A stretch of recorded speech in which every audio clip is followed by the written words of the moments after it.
சுயபத்தை சாராமல் எல்லாமே தேவனை சார்ந்திருக்க உங்கள் கண்களை திருப்பிக் கொள்ளுங்க. உங்கள் சுயபத்தை சாராமல் எப்பவும் தேவ வசனத்தை பார்க்கற முடியாது உங்கள் கண்களை திருப்பிக் கொள்ளுங்க. நீங்கள் எப்பவும் சுயபத்தை சாராமல் கர்த்தர் ஆவியானவர் பசுத்தாவி என்ன சொல்கிறாரோ அதை செவிக்கு சாய்க்க முடியாது. நீங்கள் உங்கள் செவிகள் அங்கே ஆவியான வார்த்தைகளுக்கு செவிகள் சாய்த்துக் கொள்ளுங்கள். நீங்கள் சுயபத்தை சாயாமல் எப்பவும் உங்களை நடத்துகிற போதரின் உபதேசங்களுக்கு நீங்கள் செவி சாயிங்க.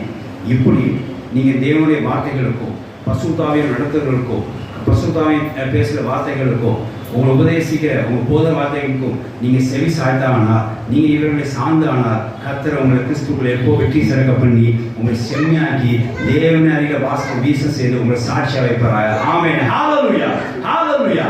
அதுக்கு மாறாக நீங்கள் சுயத்தை சாஞ்சி சுயத்தை தப்பாக பயன்படுத்தி சுய சுதந்திரத்தை தப்பாக பயன்படுத்தி சுய ஆசை தப்பாக பயன்படுத்தி